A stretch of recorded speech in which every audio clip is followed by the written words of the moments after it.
Please subscribe the channel Master of Mathematics by Sunil Sharma and press the bell icon. Hello, तो स्वागत है मित्रों आपका एक बार फिर से आपके favourite YouTube channel master of mathematics bye Sunil Sharma में। तो आज हम लोग डिस्कस करेंगे प्रोपोर्शन।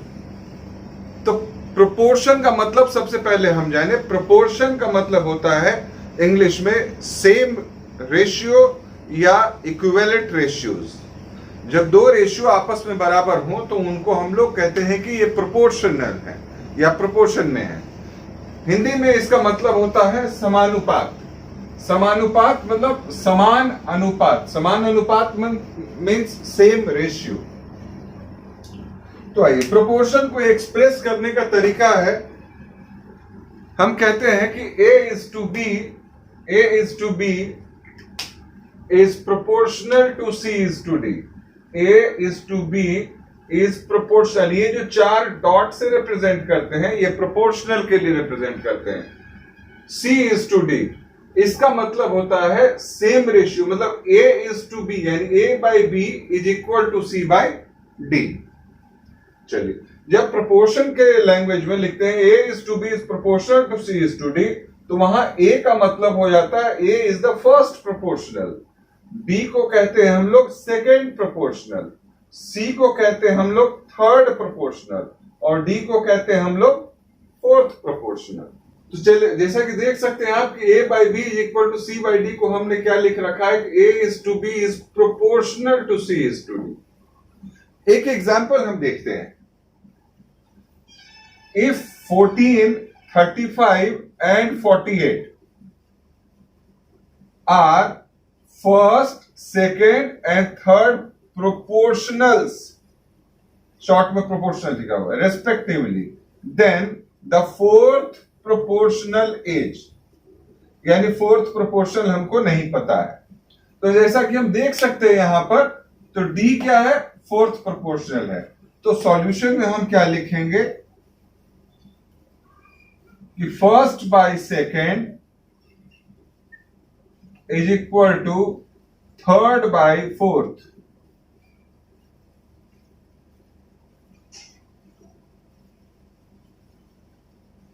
तो दिस इंप्लाइज दैट क्या हो जाएगा, क्वेश्चन मार्क, यानी fourth proportional is equal to क्या हो जाएगा, 48 इंटू 35 बाई 14। 2 से 24 टाइम्स और 7 से 5 टाइम्स, मतलब कितना, 24 5 जा 120।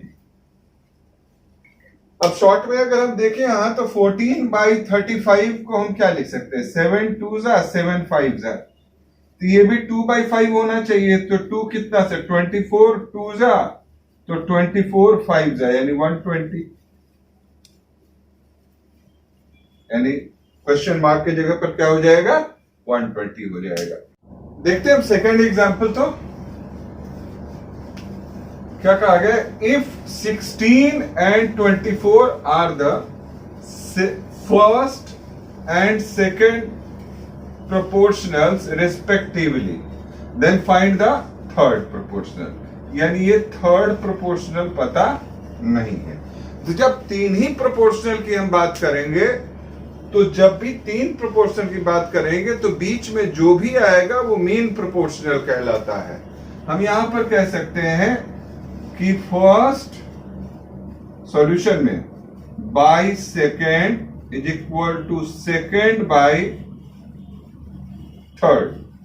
दिस इंप्लाइज दैट फर्स्ट के जगह पर क्या है, 16 है, सेकेंड के जगह क्या है, 24 है, फिर सेकेंड यानी 24 बाय थर्ड। तो दिस इंप्लाइज दैट क्या हो जाएगा, इसका वैल्यू इज इक्वल टू कितना, 24 इंटू 24 बाय 16, 36। ये हो गया आंसर। चलिए शॉर्ट में देखा जाए हम लोग 16 यानी 8 2 जा 8 3 जा, तो भैया 2 बार में 12 से, तो 3 बार में 36 होगा, तभी वो 12 से कटेगा।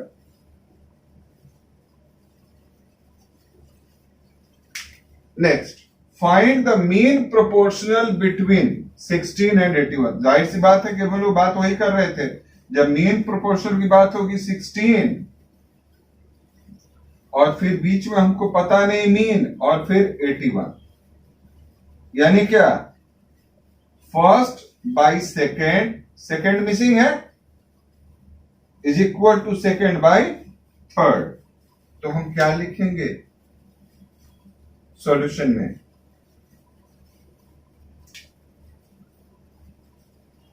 फर्स्ट सेकेंड मतलब mean is equal to mean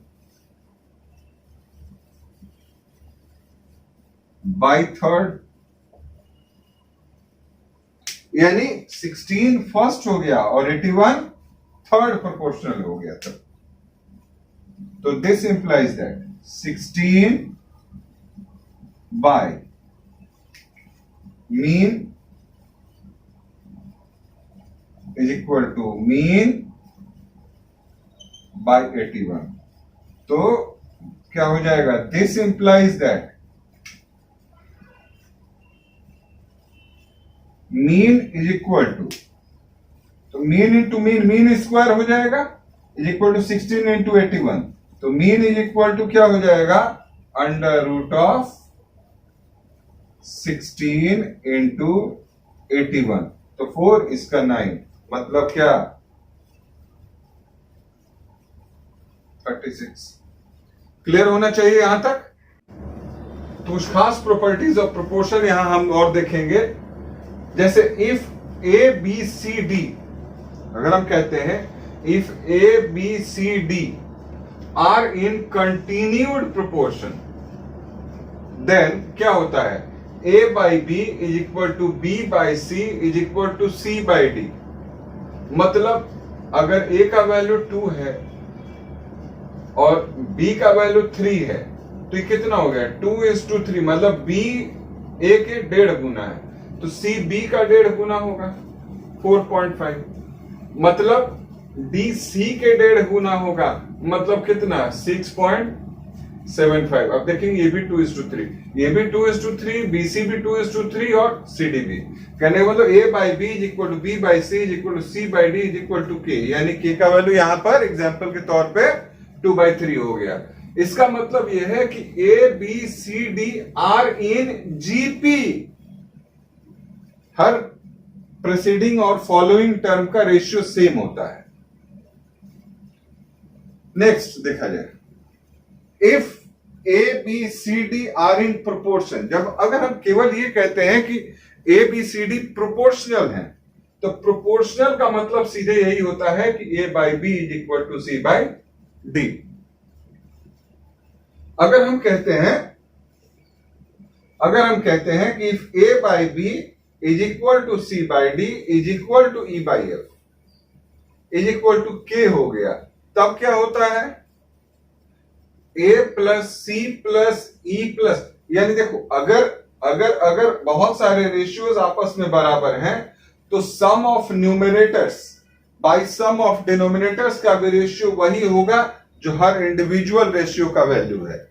And if a by b is equal to c by d is equal to e by f is equal to k, then a plus c plus e plus and so on by b plus d plus f plus and so on is equal to k। और देखा जाए, अगर मान लीजिए बहुत सारे unequal ratios ले लेते हैं, जैसे a by b, उससे बड़ा एक रेशियो है c by d, उससे बड़ा एक रेशियो है e by f, उससे बड़ा रेशियो है g by h, यानी यहाँ सबसे छोटा रेशियो क्या है, तो a by b, और सबसे बड़ा रेशियो क्या है, तो g by h। तो यहां पर अगर सम ऑफ न्यूमरेटर्स लेंगे a plus C plus E plus G, by sum of denominators लेंगे b plus D plus f plus h, तो ये कोई कांस्टेंट k के बराबर तो आएगा ही। वो k हमेशा जो होगा वो सबसे छोटा रेशियो जो था a बाई बी और g बाई h के जी बाई एच जो सबसे बड़ा रेशियो था उनके बीच में लाई करेगा। कहने का मतलब k is greater than by B but less than G by H. आइए देखते हैं। और किसी भी रेशियो में रेशियो के एंटीसीडेंट और कॉन्सिक्वेंट, जैसा कि हम लोगों ने पढ़ा था, न्यूमरेटर को एंटीसीडेंट और डिनोमिनेटर को कॉन्सिक्वेंट भी कह सकते हैं।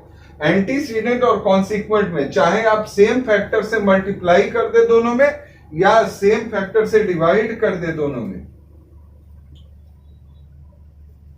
या कह सकते हैं कि सेम कांस्टेंट से हम लोग मल्टीप्लाई कर दे एंटीसीडेंट और कॉन्सिक्वेंट में, या सेम कांस्टेंट से डिवाइड कर दे एंटीसीडेंट और कॉन्सिक्वेंट में, कोई फर्क नहीं पड़ता है। आप देख सकते हैं a by B is equal to N A by N B, और दूसरा a by B is equal to A by N by is equal by B by N.